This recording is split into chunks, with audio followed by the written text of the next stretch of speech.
Welcome to Strictly Facts, a guide to Caribbean history and culture, hosted by me, Dr. Alexandria Miller. Strictly Facts teaches the history, politics, and activism of the Caribbean and connects these themes to contemporary music and popular culture. Hello, Wanton people, and welcome back to another episode of Strictly Facts, a guide to Caribbean history and culture. I'm your host, Alexandria Miller, and we're kicking off this episode with an amazing discussion about nation building and national identity. We've had several conversations about protests, campaigns for Caribbean freedom, the processes by which many of our islands went through to approach independence, like the West Indian Federation. And you may have even thought about important attributes of nation building, like flags, national anthems, for instance. But along that trajectory, have you considered how important museums are in shaping new stories for our islands, ones disparaged by extraction, forced labor, and of course, the demeaning stories and social hierarchies created by colonial conquest? Museums, of course, have many purposes as vessels of education, for archival access and artifact holding, for public consumption. Of course, the list could go on, but I think particularly for the region, museums are also a way to combat centuries of injustice as told by our history. So, joining our conversation today to share the story of Caribbean museums and nation building, particularly post the mid 20th century, and to take us forward into contemporary times with the work that is being done today, is Mr. Kevin Farmer, Deputy Director of the Barbados Museum and Historical Society. Mr. Farmer, thank you so much for joining me. Why don't we begin with you sharing a bit about yourself for our Strictly Facts audience, your personal connection to the Caribbean, of course, and what inspired your passions for museum, history, and a little bit more background in your work in archaeology. Okay, thank you, Alessandra. It's great to be here. I know we only got a short time to discuss. So I'm a historian and historical archaeologist by training, born in Barbados, but I consider myself to be a West Indian or Caribbean person. Educated at the University of the West Indies, at Cave Hill, and at Mona, and back to Cave Hill. I've taught at St. Augustine in Trinidad. So I've traveled the three main campuses of the UWI and worked in Trinidad and traveled all over the region. And for me, museums are really our storytellers. It's where our tangible and intangible memories are held. And it's that space that allows us almost a free reign into discussing who we are, the good, the bad, the ugly. It's a space where marginalized voices get to be heard. Whether there are poor white community of Barbados, East Indian communities in Barbados, um, as well as diving into and exploring the nuances of enslavement. For me, that's the importance of museums. Being the space where multiple stories can be told at any time or told together. And it's where the collective memory of a nation resides, and where the importance of not only continuing the memory, but learning from the past as well becomes really, really important in, in a way, expressing who we are as a people and understanding why we do certain things or why certain things might have happened in the past so that hopefully we don't repeat it. So in a way, we are the physical manifestation of Sankofa. We look back in order that we can chart our way forward. Indeed, to go back and fetch it, as they would say, right?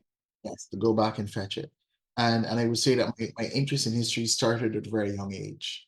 Um, from my mom taking me to the public library here at home, and she reminded me that the first book I ever borrowed was a history book, which is kind of funny. I was about maybe 5 or 6. So I've always been fascinated by the past, but about what it can tell us about our future and our present. And I guess the family history, now that I think about it, drove me in that direction. So on my father's side, his father was born in Panama of Barbadian parents who went to build the canal.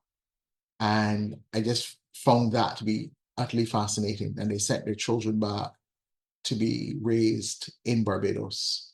Um, so I guess that early connection, understanding migration and how it affects families, and the history behind why you are where you are, kind of fascinated me as a young child. And that fascination just kind of kept hold during secondary school and then choosing history as a first degree. Um, Archaeology came about because those were the courses offered. And it made me recognize that a simple object could have as many stories as a book. And the multiple stories that can be told about a simple object, is what, in fact, drew me to that discipline. And of course, all of that culminates in almost the open experience that is a museum. There's text, there are objects, there's song, there's moving image, and there's the space in which to tell these stories and the time to really dive into them and try to understand them, and then to see how people get fascinated by learning these new facts. But first, one of the hardest things to do in a museum is write text. 250 words to try to get over all of this in-depth information. It really taught you how to be succinct, and in a way, how to, in a way, tease the audience to learn more. In my early career, I found that really, really fascinating. And I still do. Thank you so much for sharing just a bit about who you are and all that is involved, I think, really in museum building that, those on maybe our side, my side, might not even think of. So, really appreciate you sharing a bit about that. No I definitely problems. want to kick off our discussion today with taking us a little bit even before getting to, these post-independence created museums, and really chart what was some of the, impetus for colonially established museums, if there's a way of putting it, Yeah, what purpose they served at the time before, many of our islands became independent, and the goals of those curators, many of those who were, obviously coming from UK, from France, Netherlands, the list could go on, right? Um, just to really establish a reference point for what happens later on as we'll continue on in our conversation. no problem. So I'll start that first with a shameless plug. So a couple of years ago, I was quite privileged. My director at the museum, Alessandra Cummings, is very well known in the museum world, not only in the region but outside of it. We got together with another colleague, Rosalind Russell from Australia, and came up with the idea for a Caribbean museums book. Because so often when you're looking for research on Caribbean museums, it's not written by people in the Caribbean, or we might be asked to write a small article in a larger anthology made up of persons from around the world in museology, but it was never one that was specifically focused on the Caribbean. So we brainstormed and recognized that we need to tell the full story of the development of museums in this region.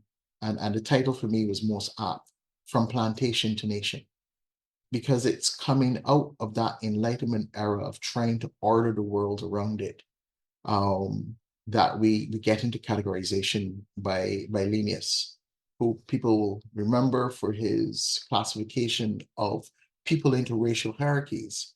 But before that, he was really the one who came up with how do we categorize the world that we see? What's the taxonomy and the nomenclature? And he did all of that work. And so from very early on, we can almost start to say that as persons encountered this new world, they began to collect and try to, in their limited way, bring some order to it. Of course, telling their particular story. So very much, very early on, those colonial collections were really about telling the story of the space that they found through their particular lens, not necessarily listening or even fully understanding what the indigenous knowledge was. So I guess the classic example for me would be the core collection that started the British Museum has its origins in the Caribbean.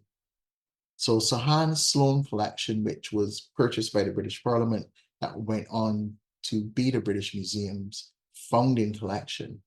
A lot of that collection is based on what he um, found, kept, took up, borrowed, stole, maybe in some instances, of the space that he'd now come into as a young physician, whether in Jamaica or Barbados, or his travels because he was in the retinue of the governor at the time.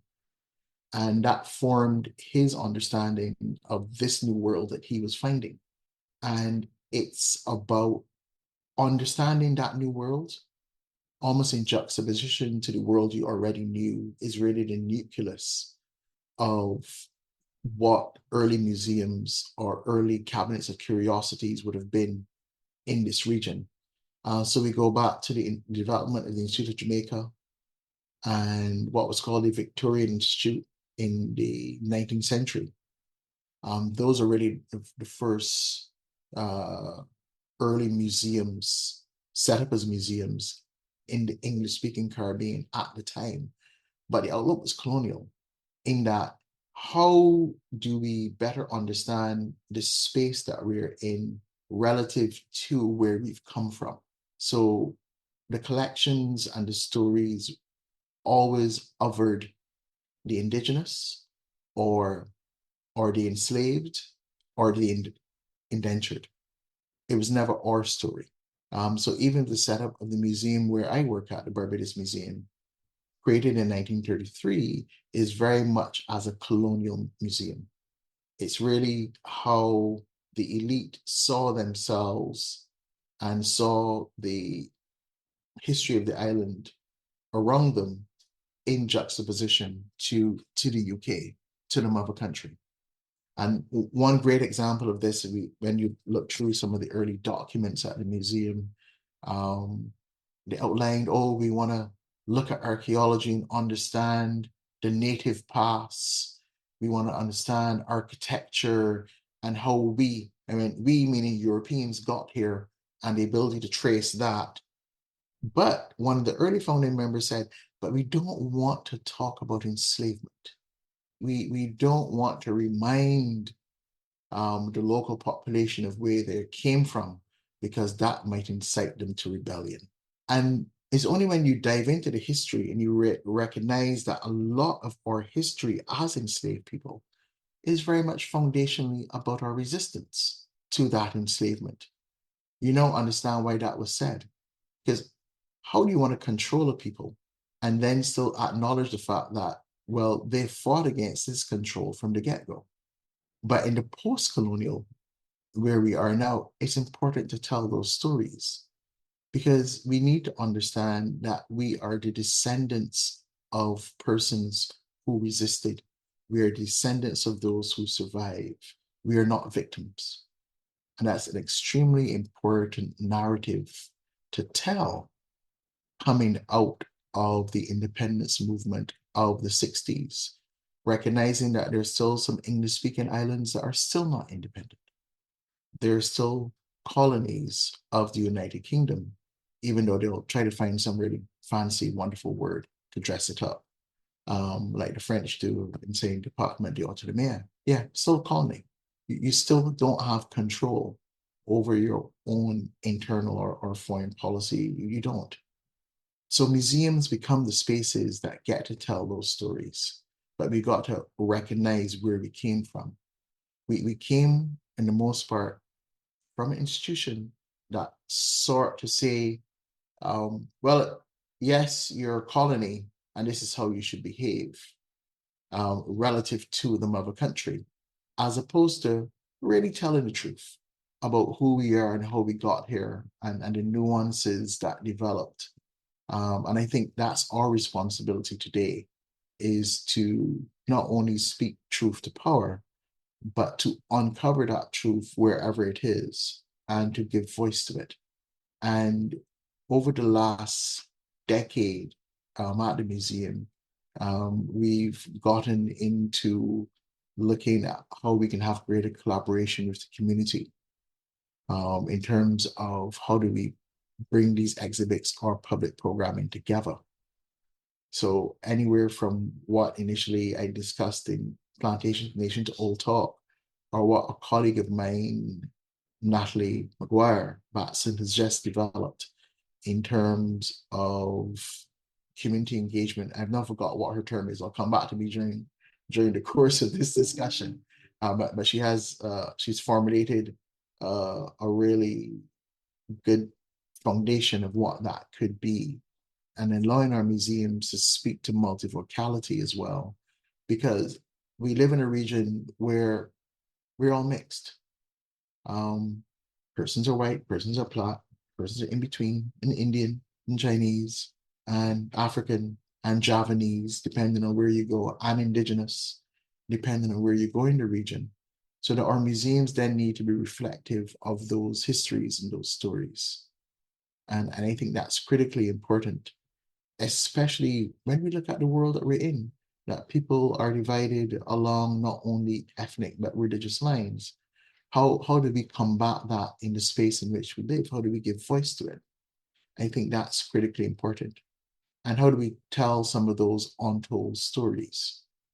So that's part of the ongoing research, and recognizing that the curator is not as he or she was seen 50 years ago, as the person who's controlling the door at the entrance. You're not the gatekeeper. You're simply the facilitator and the guardian to ensure that these stories are passed on from generation to generation. And I think that's how Caribbean museums and galleries are evolving.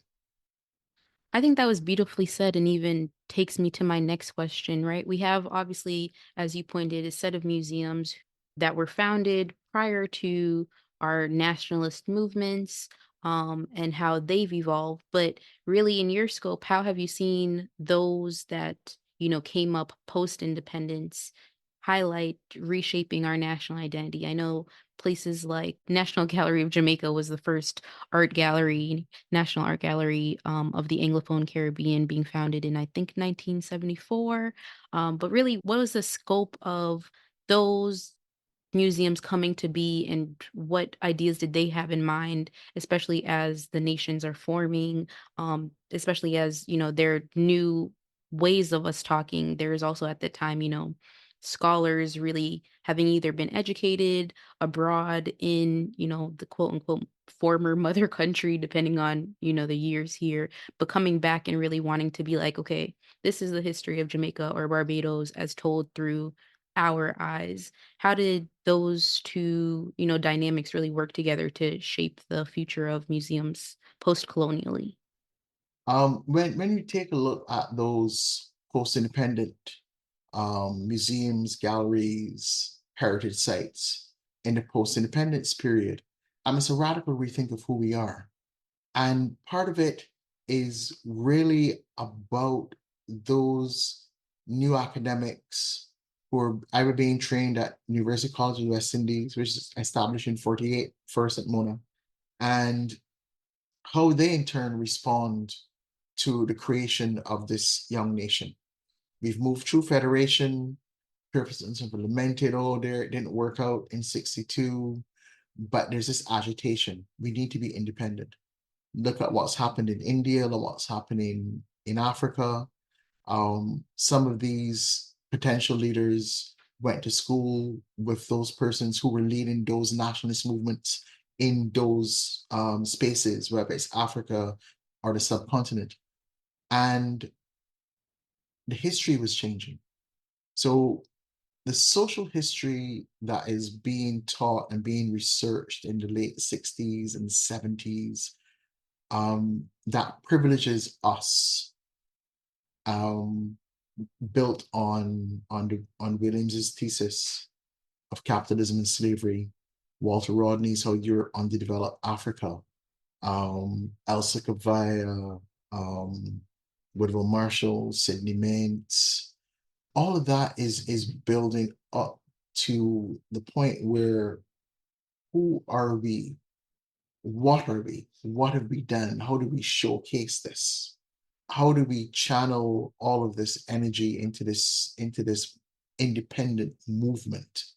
So you've got the development of the National Art Gallery in Jamaica. But I will say alongside that, for Jamaica, that I find most interesting is the development of what was a craft museum in Spanish Town at the same time, which really to me said we're privileging our ability to innovate at a local level. And so craft is not just craft. Craft is about how we have found solutions to local problems in a given space. And so the two of them together, so art at the one end, which is seen up there, and craft, which is seen down there, and they both have their independent spaces to tell the story of Jamaica. Um, and of course, the development of the Edamame School that also said academics are great, but there must be equal footing for the artists. Whether the person is a visual artist or a dancer or singer or poet or playwright, there must be equal footing.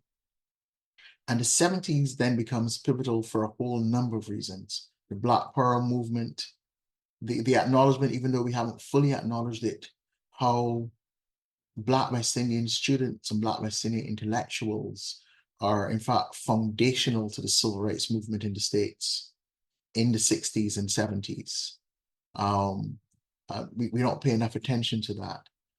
And all of them coming together in the region to begin to have the question about who we are and recognize that 74 period, we're getting into the first Cara Festa, which is about us celebrating us. So here we are, these regional governments coming together. And for the audience who don't remember Cara Festa or Carifta and may only see Carifta as an athletics competition, Carifta is really the precursor to CARICOM, or should we say it is the stepchild of federation, um, where there's a recognition that there is some good to be had by bringing us together in a regional market system economically. But then person said, well, economics is one thing, but what about the social and cultural? And that breeds Carifesta. And for that almost decade, there's series of policy workshops and meetings and gatherings about how do we advance our respective cultures. So Kamal Brafitt writes what is almost the pillar of what our cultural policy is in the 70s. The same thing happens in Jamaica, and it happens in Trinidad. And these are still our guiding documents to today, coming out of that radical phase. We're still in that radical phase because we continue to evolve and refine those policy documents and bring them to life. In some cases, what happens on the street overtakes the policy. We just have to look at the growth and development of ska and mento into reggae and the independent producers and singers. There's an early Barbadian singer, but he's one of the early reggae singers in Jamaica. In fact, Bob Marley and the Wailers were his backup at one point. And there's a wonderful story where Bob mentions him. The name will come back to me at some time. Um, and we need to tell the stories because even though we see music as national, music at that time was very Caribbean. Musicians moved wherever there was work, they didn't stay static. And that needs also to be acknowledged and recognized. But all of this is coalescing. And part of the manifestation of that is actually the development of some of those early institutions. So Jackie Opal was the singer in Barbados who made it big in Jamaica singing ska and reggae, and then moved back to Barbados to invent a new music called spooge, but he died quite young. But pivotal in the development of reggae and bringing to light Tosh and Marley and the Wailers. So we also need to understand the interconnectedness of our stories as well. But here you have for the first time 74 as a precursor to Carifesta, um, where you actually get to see your own art, and not just your own art utilizing the European canon, but your own intuitive artists presenting what they see of themselves to you.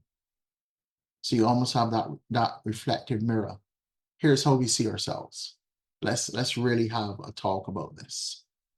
And that goes on to spawn a whole set of national galleries throughout the region, or the creation of national collections, sands, galleries.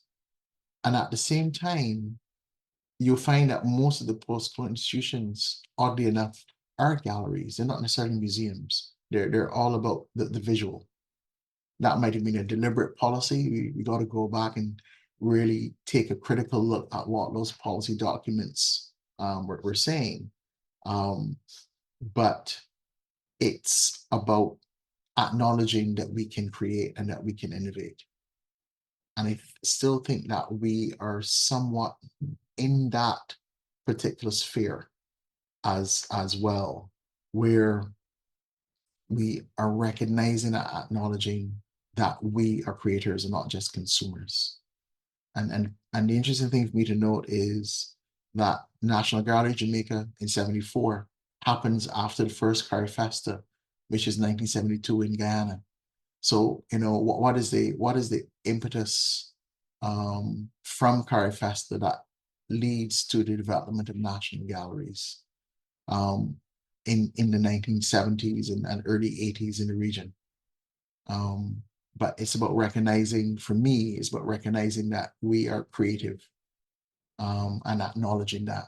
And then, of course, at the end of the day, the artist is always the original critique of their society, whether in music, dance, song, or moving visuals. So yeah.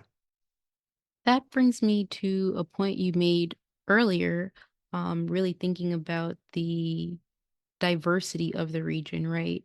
In terms of our identity and national makeup, or ethnic makeup, right? And racial makeup, we have people of Asian descent, people of African descent, et cetera, et cetera. We've had episodes on Jewish identity in the Caribbean and all of that to say our national movements were really, in a sense, to uphold our Black populations, right? Ones that um, were plagued by centuries of enslavement and wanting to reshape the memory of what was, determined by the colonial bodies. How successful do you think these museums springing up post the 60s, how successful were they in doing that? And then, as an add-on, what were maybe some of the challenges or what has evolved since then to also uphold the legacies of, say, Indian indentured servitude or, many of the other ethnic bodies we have? Yeah. Critically, they weren't very good at telling the story of everyone, simply because they were so focused on dealing with the binary. How do you deal with telling the story of an island or country that has come out of this colonial oppression? And the major colonial oppression was about enslavement and being a colony. How do you position your people, the majority of whom are of African descent for the most part, in building them up and making them realize that they could achieve everything? So that early post-independent development of museums and art galleries and heritage institutions was very much about confronting that colonial past, and in some doing, pushing smaller groups marginalized in terms of, I'm dealing with size, not necessarily economic clout, to the periphery. And it's only in the last 20 years, 30 years, because you've got, now remember, we're in 2024. Wow, which is amazing for some of us. So 24 years ago, it was 2000. 10 years before that, we're at 1990. So in the last 34 years, because we have, in a way, successfully planted what it is to be an independent nation state, um, that we can begin to say, okay, what are the other stories that we've not been telling? And in fact, when you look in those spaces, the mere fact that you've got museums or galleries dedicated to the Jewish past, Asian, and Asian meanings South Asian as well. So indentured and or China and or Java also says that that initial movement failed them, and we've got to acknowledge that. Um, even in terms of how those national museums told the story of women, in most cases they didn't. They told the stories of elite women for the most part, but not of everyday women.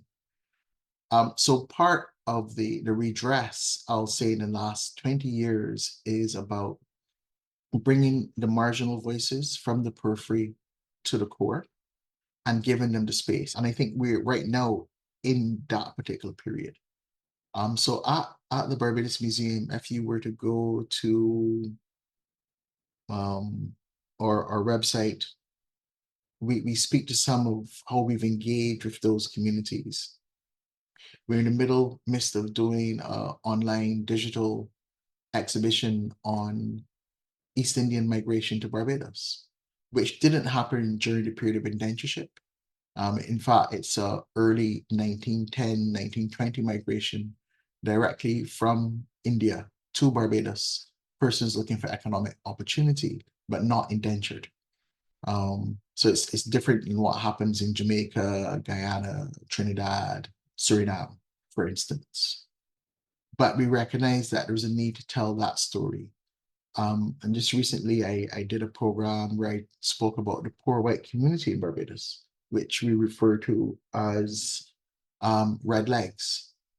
Um, I can't remember what the Jamaican term is. In the French islands, it is petit biquet, small white.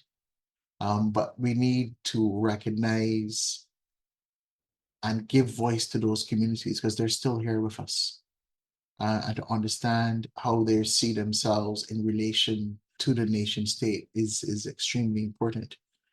And then, of course, how do we deal with women? One, how do we deal with ever marginalized groups, whether they are hearing or sight impaired? How do we allow our exhibitions to be accessible to them? So these are still some of the things that we're grappling with now. But I think we've come a long way, but there's so much further that we need to go, to give voice. I remember a couple of years ago going to National Museums Jamaica, the Social History Museum, and they had a really fantastic exhibition on the early development of ska and mento, something that you might not have seen 30 years before. So there's a reason to then dive into subgenres and subcultures, to understand and bring them out to the fore, and allow those stories to be told. I think that is where we need to go. So now the intersection between film and how film and documentaries can help museums reach new audiences and tell those stories becomes an important tool in how we develop our interaction and activity, and programming and accessibility, becomes critically important. And the other aspect in there is, and we're still trying to figure this out, how best do we engage the community to find out what they really want to see at a museum? We've got to do that as well. We can never make the assumption that we know best. We do not. So that's why co-curation is so fundamental as a tool of engagement, where the communities become co-curators with you in whatever you're doing. As you were talking, I also thought of Trinidad's Indian Caribbean Museum, Yes, which sprang up yes, during 2006. So, very much in line with this. very much in line. Yeah, very much in line. Um, and then of course there are those things that happened in this century that we not even delved into Right. properly. For There's sure. no trade union museum per se. Right. There isn't a museum of migration. So we Hmm. better understand what migration to Cuba, Panama, Colombia, internal, well, when I say internal Caribbean migration, um, Barbadians to Trinidad in the 1890s and the early part of the 20th century, migrations to Jamaica following United Fruit Company around the turn of the century. How does that alter populations as well? So there's so much more to be told, and there's so many different stories that we have yet to explore. Is that we've got to start the work now, because unfortunately we're missing out on almost the first-hand accounts of the people who were directly involved in that. Um, it almost makes me think that as a region, we need to have a wider program similar to what happened in the States after the Depression, where was it working People's Association went into different spaces and simply recorded the lived experience of people, recognizing that it was important enough to record it. Maybe they didn't quite know what to do with it. When the mere fact that you archive that material meant that 20, 30, 40 years later, someone can go back to it and have an understanding of what all of that meant and write books, have documentaries, create exhibits. We need to be doing that now, in terms of labor movements, migration, the progress of women. How do we deal with marginalized groups? We need to capture that information now. Also, it's going to be lost to us. And I think that's one of the key things that museums can do. Recognizing, of course, then it means that as one of the institutions, we need to be placed firmly within the developmental agenda of our government, which for the most part only remembers culture once or twice a year, whether it's carnival or some larger national event, that they then decide, oh, there, yes, we need a cultural component. Cultural component has always been here. You just, need to pay a bit more attention to it. Yeah.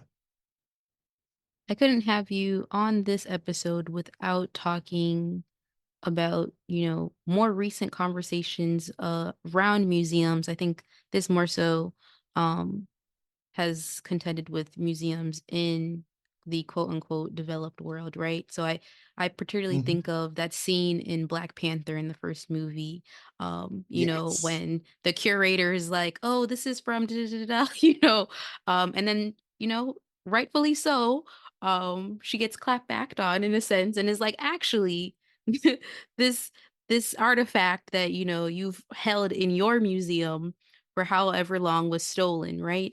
And so Yeah. I that's something that I necessarily haven't thought about in terms of what artifacts and things that we hold, or, if there have been attempts to get artifacts back from the UK, from France, and even just how things have been, moved or repatriated back for our region. We're slowly in that beginning process of repatriation, but there's a step before that. We actually have to have the engagement where we understand, well, what's in your collection that speaks about us. In some instances, a lot of the museums, um, in the former metropoles don't know what they have.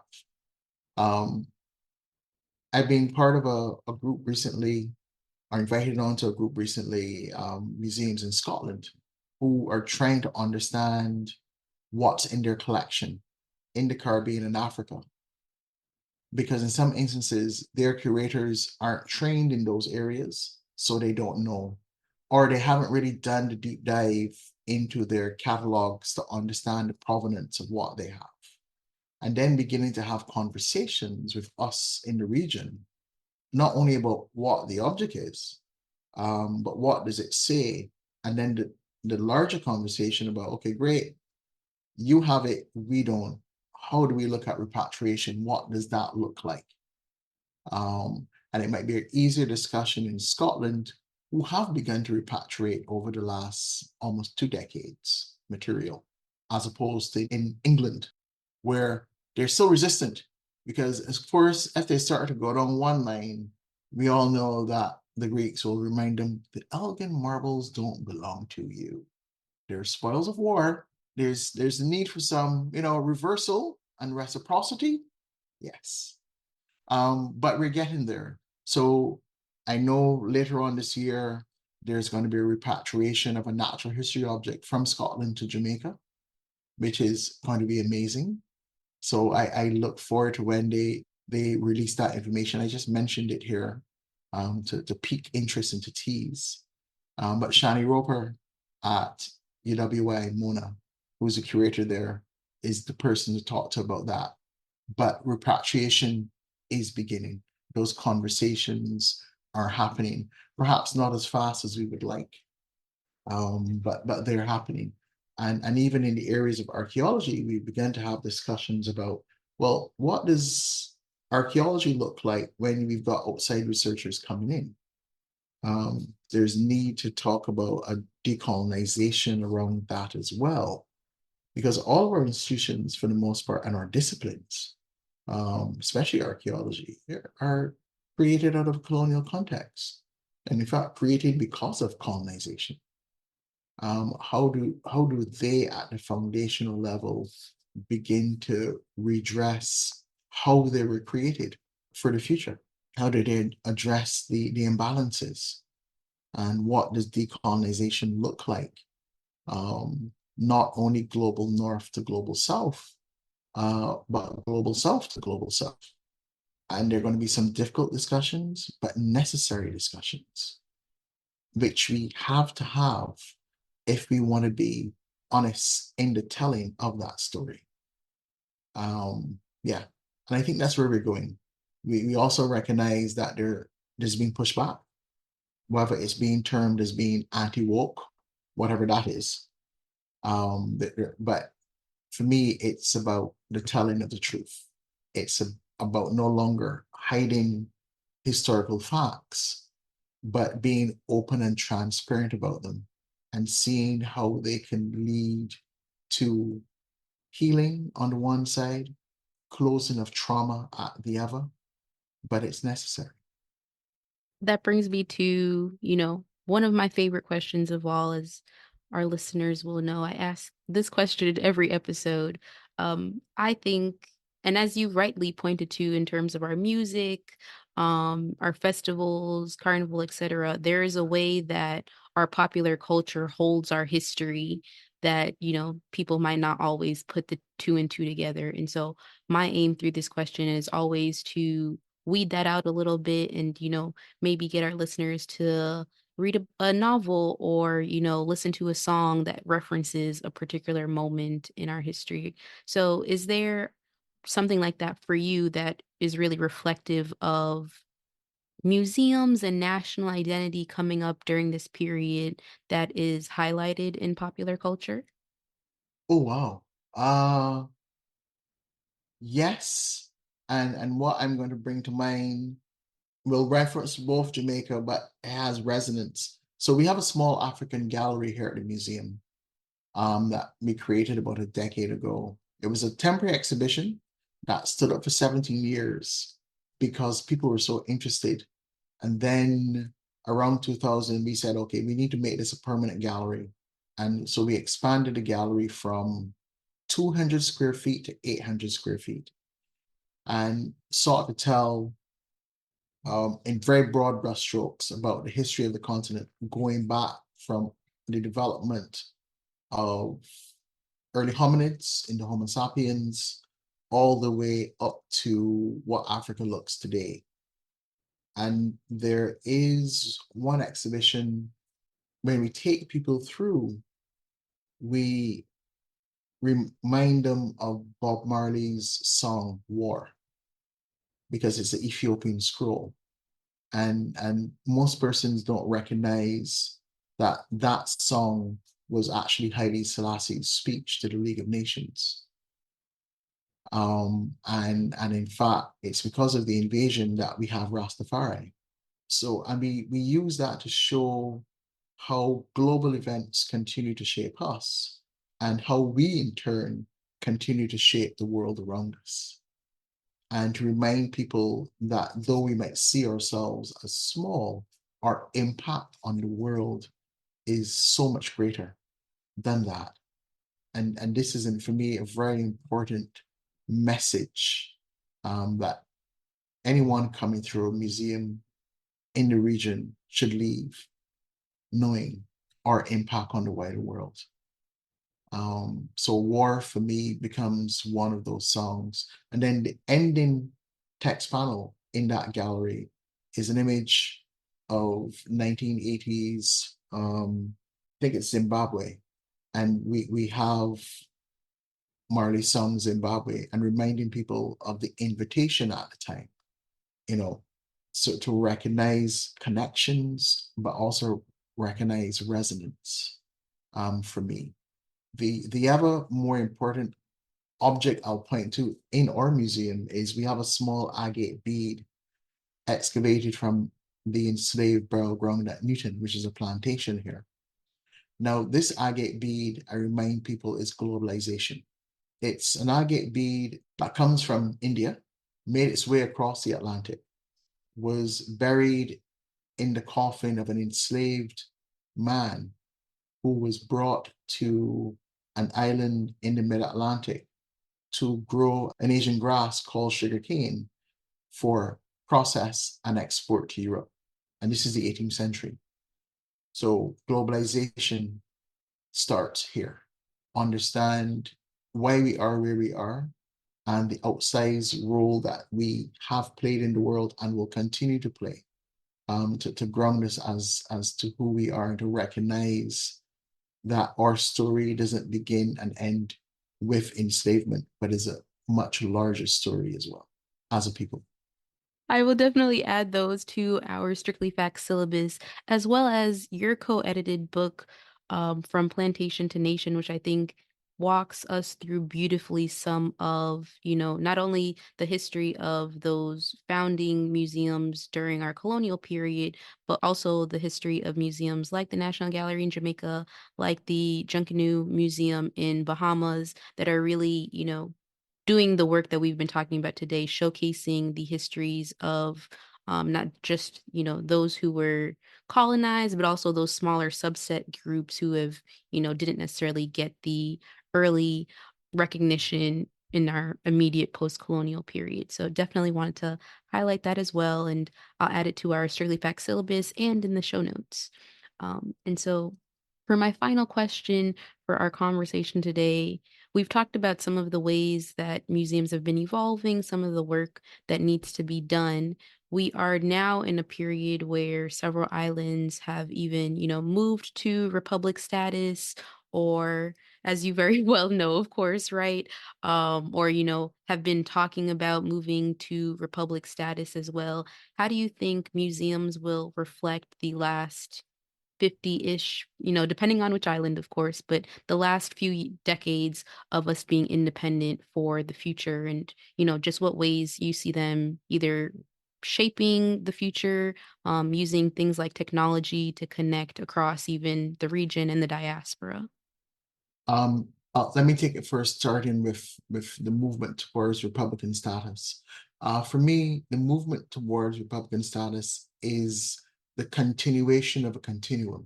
From the time we were forcibly brought here, we resisted. The various ways in which we have resisted and manifested that resistance lies both in physical rebellion, moves through to the establishment of trade unions, the want to have workers and people's rights, to the independence movement in the 1960s, through to republicanism. So for me, it's a continuum.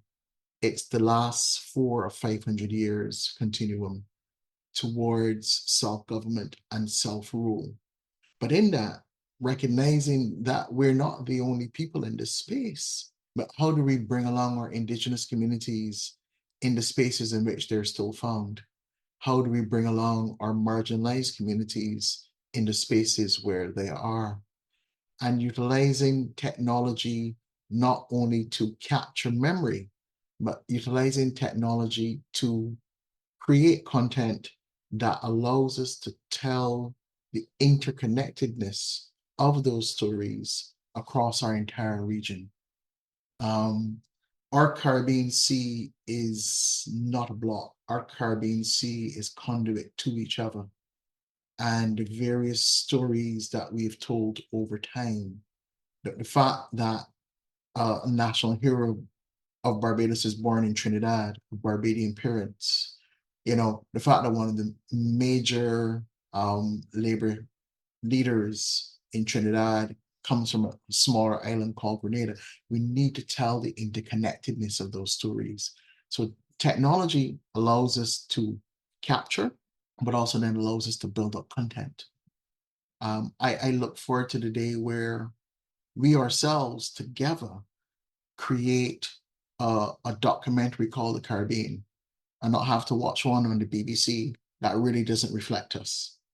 Likewise with podcasts like yours, we go to that online portal and download those multiple stories about us. I think that's where technology is pushing us, and I think that's where we need to go.